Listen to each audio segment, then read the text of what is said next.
બાબરા શહેરમાં વિવાદનું કેન્દ્ર બનેલી પંચશીલ સ્કૂલ કે જ્યાં ઓમ વિદ્યાલય ચલાવવામાં આવે છે તેને વડી કચેરીએ શાળા પાસે સ્થળ ફેરબદલી માટે ખુલાસો માંગવામાં આવ્યો હતો, પણ શાળાએ આપેલ ખુલાસો ડીઈઓએ માન્ય ન રાખતા પંચશીલ સ્કૂલ ઓમ વિદ્યાલયની માન્યતા રદ કરવા માટેની ભલામણ ગાંધીનગરથી કરાઈ।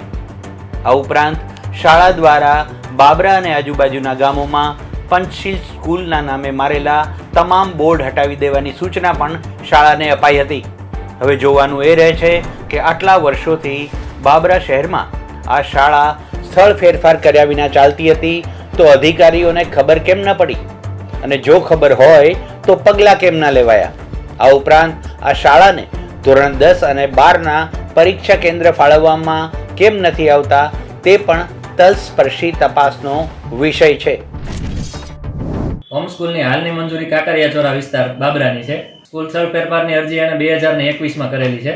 હાલ આ સ્કૂલ છે એ પંચશીલ પ્રાથમિક શાળાના બિલ્ડિંગમાં યોગીનગર વિસ્તારમાં બેસે છે, અને એ સ્કૂલ છે એ ઓમ નામથી મંજૂરી હોવાથી તેના માર્કશીટ અને એના એલસી છે એ ઓમ વિદ્યાલયના નામની આપે છે, અને હાલ એ શાળામાં 279 વિદ્યાર્થીઓ હાજર છે। હાલ જે જગ્યાએ સ્થળ ફેરફાર માટેની અરજી કરી છે એ માટે રમતગમતનું પૂરતું મેદાન નથી।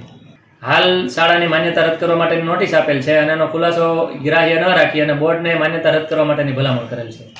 હોમ સ્કૂલ છે એ પંચશીલના નામથી પોતાની જાહેરાત છે એ કરી શકે નહીં, એટલા માટે જ આપણે એને હોમ સ્કૂલને માન્યતા રદ કરવા માટે બોર્ડને ભલામણ એ આપણે શાળાની માન્યતા રદ કરવા માટે મોકલેલ છે। એ અંગે શાળાને જાણ પણ કરેલી છે, અને ફરીથી એક વખત શાળાને જાણ કરશું કે એના બધા બોર્ડ છે એ તાત્કાલિક ઉતારી લે।